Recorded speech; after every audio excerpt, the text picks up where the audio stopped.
Hello and welcome to the Gooner Talk. Back again with you guys for another show.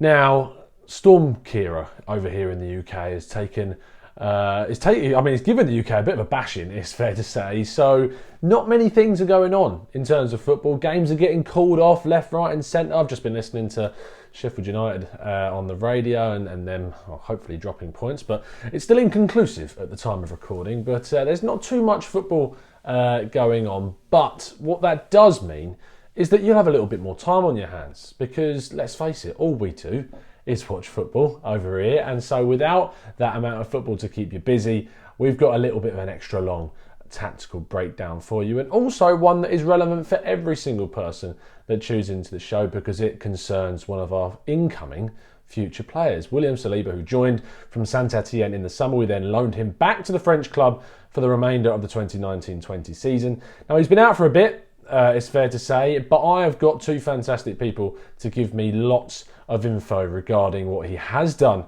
when he's been on the pitch so far this season. But first of all, if you are enjoying the series, please make sure you drop a like on the video and subscribe to the channel if you're new around here too. And of course, hit that notification button to get notified of any new shows that crop up over the winter break and beyond. So let's jump straight into things and get our first piece of insight from Jeremy Smith. Jeremy Smith from French Football Weekly, all in the know, and specifically Jeremy's going to go into a bit about the injury because it does concern me and I want to know how much of an impact this injury might have in his future Arsenal career. It's been difficult to gauge the kind of season that William Saliba has had so far for Saint-Etienne, simply because he's been injured for most of it. He missed the start of the season, still recovering from a hamstring injury that he sustained during the summer. He came back for about 5 matches and then had the old metatarsal injury, so he was out again until very recently. But generally, the difference when he's been in the team and when he hasn't has still highlighted what a fantastic player he is and what a difference he makes to Saint-Etienne and obviously potentially can do for Arsenal next year. Firstly, to address the injuries, I don't think there's any sort of long-term concerns. The 2 injuries are completely unconnected, and the second one obviously is just sort of one of those things that happens nowadays with footballers' lightweight boots. So I don't think there's any sort of concerns about recurring injuries, maybe just kind of classic Arsenal bad luck with players going out with different kinds of knocks, but nothing long-term there. In terms of the difference he makes to the Saint-Etienne starting lineup, their form before he came back the first time was awful. As soon as he came back, the form completely picked up and then it dropped off again while he was away. He's only been back for 3 matches now. The first one was away to Monaco in the Cup and he was absolutely superb from the off. There's a clip that was doing the rounds of him kind of selling Ben Yedder with a brilliant sort of shimmy of the hips that was kind of put on social media with the Strictly Come Dancing theme tune on. Saint-Etienne won that match. They've actually lost the 2 league matches that he's played since coming back, but it's hard to fault him. They conceded 5 goals, maybe one of them he was slightly responsible for. It's just the team's been in poor form. But you look at the stats with him in and with him out, since he made his debut, if you look at the stats when he started in, I think it was September 2018, when he's in the team, they've won 61% of matches. When he's not, they've won only 36.4. When he's in the team, they've conceded 0.9 per match. When he's out of the team, 1.6. And when he's in the team, 52% clean sheets. When he's out of the team, only 18%. So that gives a good indication of what a great dominant player he is. He just kind of shores up the whole defence, whether he's playing alongside Loic Perrin, who's a veteran club legend, but really showing signs of age, or playing alongside Wesley Fofana, who is actually a year older than him, but is certainly the junior player in the partnership. He just steadies the ship. He calms everyone down with his style of play and with his already strong signs of leadership. So really class player, a great pass on him in that Monaco match. There was a kind of beautiful 40-yard pass which set Bouanga free.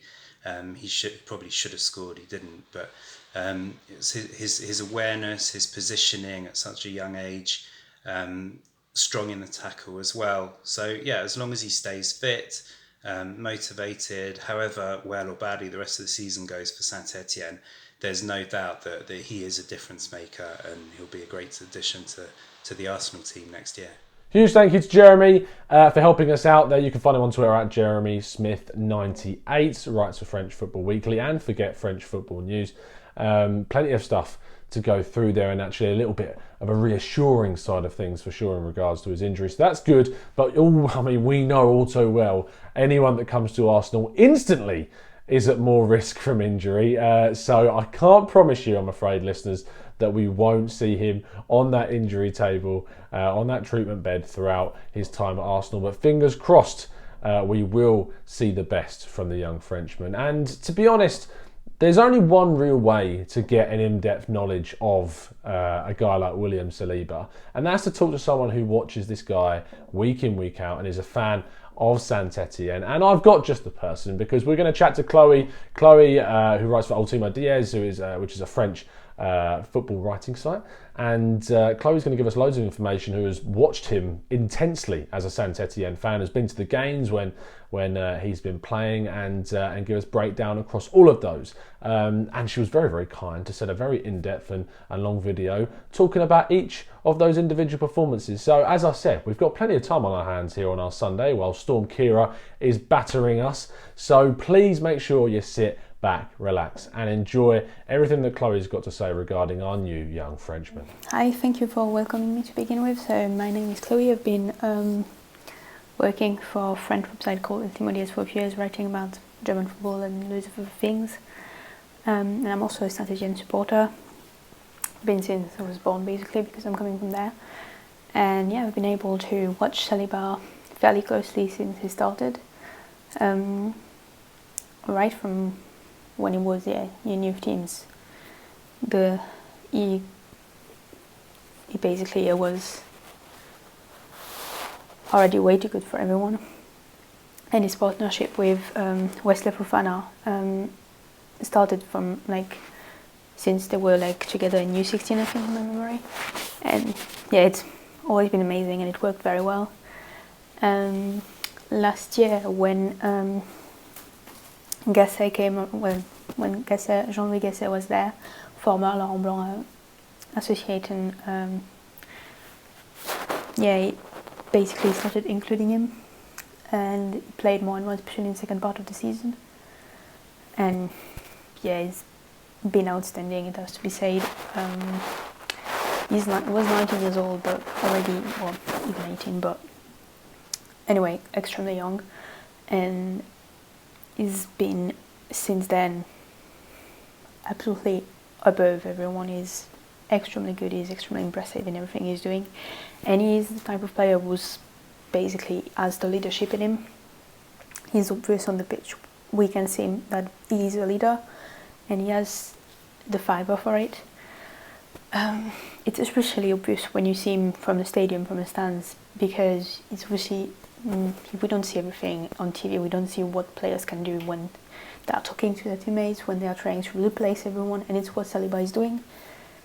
Even if sometimes players playing with him are much older, like most of the time anyway, and he's going to do that, which is actually amazing, because the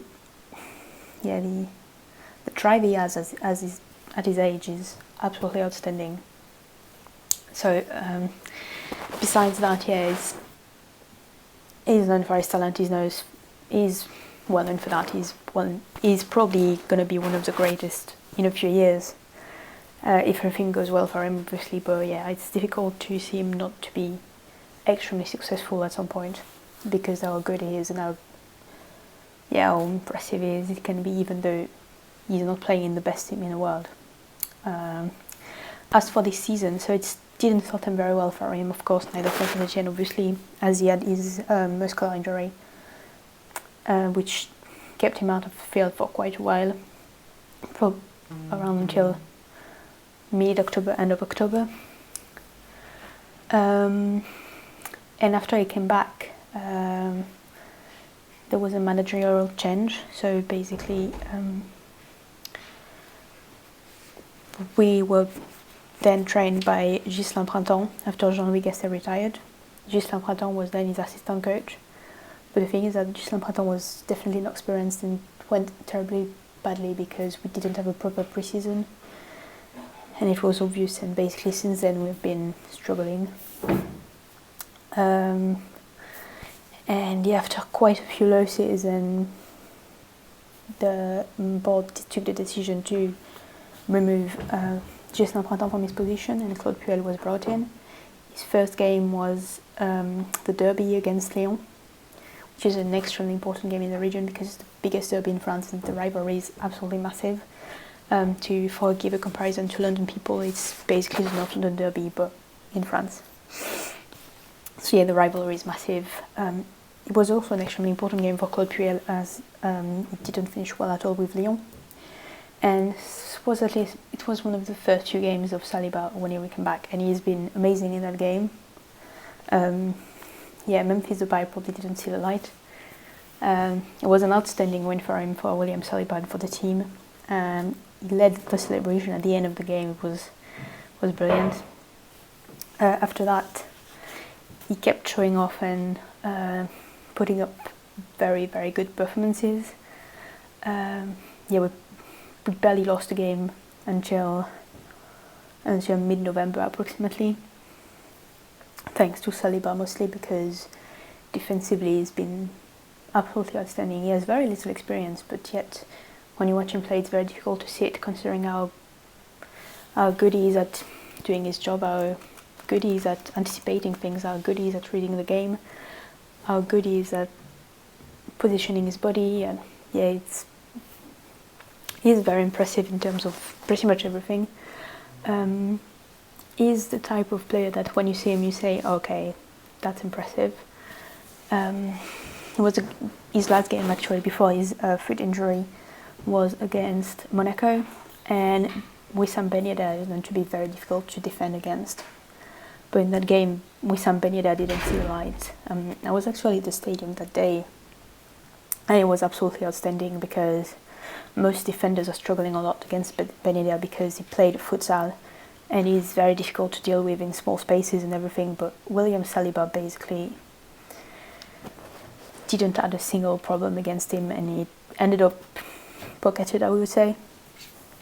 So yeah, it was probably one of his best performances alongside the game against Bordeaux.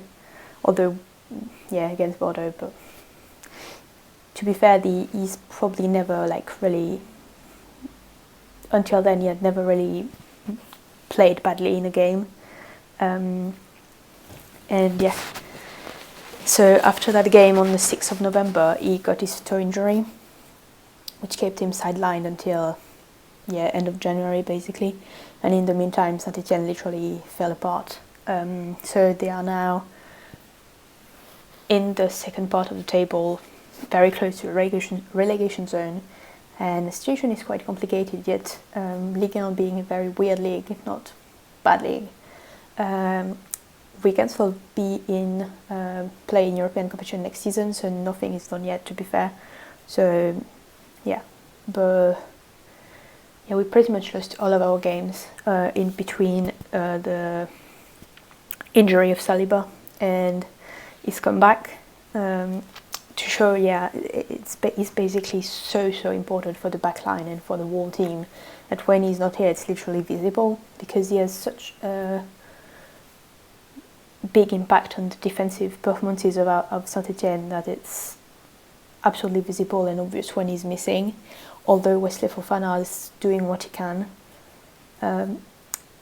he's an extremely raw talent compared to Saliba, who's already almost matured, which is a bit scary to say that, but yeah, he's talented, but it's a bit different from Saliba, who's already playing like he was 25, 26 or something.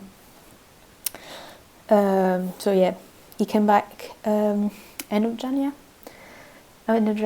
and his comeback went, I'd say, not incredibly well. Won against Nîmes, if my memory is good. Then there was a game against Monaco as well, in cup game, and it was exactly the same. basically with somebody that didn't see the light of the day again, and it's extremely rare that he does not. He was associated with a Wesley Fofana Island game, and both were absolutely outstanding, and it was extremely obvious that they used to play together because they have loads of automatism. So yeah, it was pretty much a perfectly done performance, defensive performance from the both of them, and especially William Saliba, who came back like left being amazing.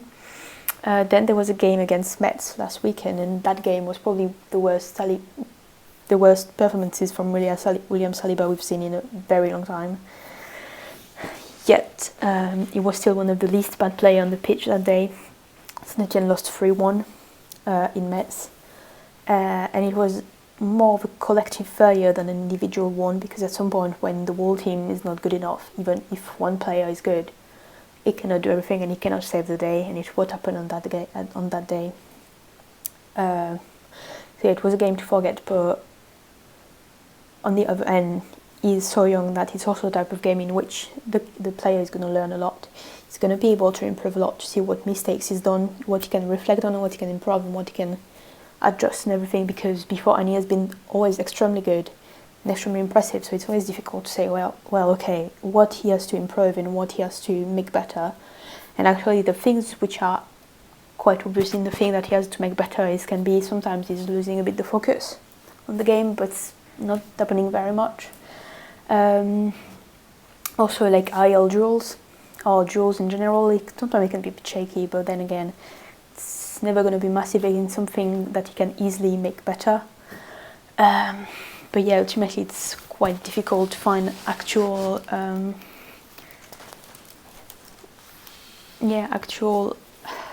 bad things with him. It's very difficult to find something actually to say which is not going to be positive.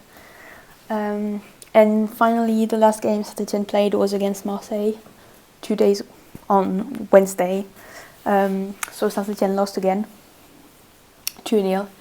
But on that game, in spite of the result, Saliba did fairly well. He had to defend a lot against Benedetto and Radonjic, and he did a very good job at it, it has to be said. So yes, Saint-Etienne lost, but in terms of individual performance, it was probably not his best, of course, but he still showed his capacities, showed what he could do with the ball, how good he was at defending, at positioning himself. With being very tall, he can easily position his body very well and block the ball and make sure the opponent cannot recover it. So yeah, it was not his best performance for sure, but I mean, we've seen worse from him. And yet again, it's just a general problem with Saint-Etienne being way too poor, being physically easily outdone because he didn't have any pre-season this summer. So yes, I would say that William Saliba is one of the few positive things in last season for Saint-Etienne, even though he played very few games, which is a real shame for both him and the club, since this is last season at his boyhood club and the club he started everything with, pretty much. So yeah. On the other hand, the next game is actually today, Sunday, against Montpellier, at Montpellier. It should be another complicated game for Saint-Etienne, of course, but hopefully William Saliba can help them defending well, as he's been trying to do for quite a while now. And yeah, ultimately, even though Saint-Etienne is not good, it's actually terrible, is definitely one of the few positive things we can keep in mind. It's definitely one of the few players who's been good enough, and it says a lot since he's been playing very few games. With Wesley Fofana and Denis Bouanga is one of the few who are actually showing some how can I say that? Yeah, they're actually fighting on the pitch, trying to go forward. It's quite obvious when Saliba, for instance, tries to move up in the midfield and try to launch attacks or find spaces. He did that against Marseille a few times actually. He loves taking risks when it's possible, which is a very good thing. It can be an excellent thing in a team that can play football properly, I'd say. So it's a thing to look forward, I'd say, for the future for his further development, because we cannot see it enough with Saint-Etienne, of course, because he most of the time has to defend. The block is going to be very low and the pitch is never going to be able to move forward nor anything. Yet he can still be a very big threat on free kicks, as he's very tall and he has capacity to jump very high. So yeah, it can be something that can be important in my opinion. But yeah, otherwise, I would not recommend you to watch Saint-Etienne game, but maybe you can still do it, because although Saint-Etienne are not good, you can still focus on William Saliba and see totally his abilities and his talent, see his technical abilities, which are way above pretty much everyone in Saint-Etienne squad. Is how smart he is, how much composure he had on the ball, and yeah, and everything. So yeah, here it is for him. Is it just me, or are you becoming a little bit more excited about our young Frenchman joining us next season? Because I think that we've got a hell of a buy on our hands. Huge thank you, Chloe, for helping us out with the show. You can go check out her on Twitter. A link is in the description of the video. And you can go check out some of her pieces too. But there is one thing missing from this tactical breakdown show, and it's the one thing that is consistent across all of them, and that is our in-depth analytical look at William Saliba's statistics. He may have only played a few games this season, but that's not going to stop us. So let's get straight into things and have a look at our trusty heat map. You can see the heat map on the screen there for you. I mean, he hasn't played much, does he? I mean, usually when we look at these heat maps, it's full of yellow and red, and usually we see plenty of things that are telling us loads about the Frenchman, but it's pretty green because he's not played too much. However, one thing that you can determine from this is that he is being used in a plethora of positions at the back at the moment. He is a right-hand sided centre-back by trade. He prefers playing on that right-hand side, and that has led him to a lot of interest from Arsenal, because we knew that we wanted a left-sided centre-back, which we now have in Pablo Mari. But bringing in Saliba is ultimately a look ahead to take on from the responsibilities of Socrates and Mustafi in the future, and make that role his own, and we can see that he's doing that. But the key thing I want you to look at there is the most intense part of it is actually towards the halfway line, because something that Saliba has which makes him not necessarily unique but certainly stand out amongst other centre-backs is his love of taking the ball out of defence, and we'll talk about that in just a second. But first off, let's click onto his defensive stats, and this is where things start to get impressive. Nearly 7 defensive duels in each game, and he's winning over 70% of those. That's really impressive for a young centre-back. Aerial duels over 3 per game, winning 65.6%. Another really impressive statistic. Getting involved more slide tackles, and he's 50-50 in those, and that does lead to a few fouls. 1 in every 3 games he's making a foul, which when you think about it, isn't loads for a centre-back. And interceptions as well, 3.53. You usually see those interceptions possibly even slightly lower, and it's actually the midfielders that enjoy cutting out those passes. But Saliba, being someone who does press up a little bit, does get in with those fair few interceptions in each game. 5, nearly 6 losses in each match, and 50% of those being in his own half, as you'd expect. These are from the misplaced passes that we will see in his passing stats, which in fairness don't come all too often, but it's good to see that fairly low. We have seen some people that we've broken down easily in and above the 10 losses mark, so to see it just over 5 is really, really good. Recoveries, fantastic, 12.26 recoveries. Sometimes those recoveries we don't even see higher than the statistic losses. So the fact that it's more than double the amount of losses he's making is really strong. Opponent's half, only 11%. He's a centre-back. What can you expect? He blocks one shot every 5 games, which isn't massive, but that's not really part of his game. 1.35 clearances. And no yellows or reds, showing the discipline of the player too. Passing, 41 passes in each game with an 88.4% pass accuracy. Very, very strong liking that, especially for someone that likes to play those long passes. 3.53 in each game are being made on average, with a 61.8% success rate and accuracy. That's strong. Mikel Arteta will love that. He loves his centre-backs to be able to play long passes and open up those wide areas, and he certainly does that with that there. Through passes, not really a part for a centre-back's game, but if he does, it's 33.3%. 1 in 3 of those are being made, 0.62 per game. Not heavy. Crosses, he's a centre-back. So what more can you say? But that 0.1, 100% cross accuracy. What an absolute legend. Fast passes to the final third, 4 being made in each go with 76.9% success rate. That's decent. Maybe I'd like to see that a little bit higher, and hopefully it will be under coaching from Arteta. Pass into the box we don't typically see, 1 in every 2 games, and 75% accuracy when it comes to that. Only receiving 24 passes, definitely will be a lot higher playing in the Mikel Arteta system. 4 passes compared to backward passes, well, my God, it's nearly 3 times more, which is pretty standard for a centre-back. 78.9% success rate, I'd like to see that in the 80s for sure as he gradually gets more minutes this season. Hopefully you can improve that stat. Don't worry, we will be returning to William Saliba by the end of the season and getting a final update on how he has done. Back passes and accuracy, 92%, what you'd expect. Fair enough. Now, this is funny. The attacking stats, he's taken 1 shot all season. And it was a miss. But that's not what we're buying him for, is it? We're not buying him for that. But I love that we've got a whole graphic there with 1 little cross just to mark where he's missed it.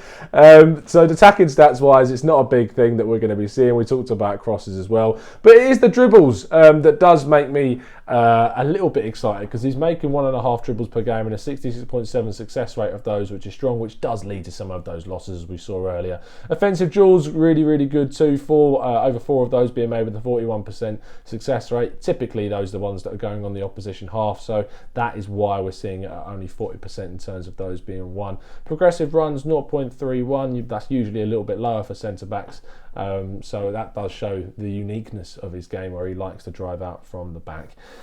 That rounds things off in terms of our statistics.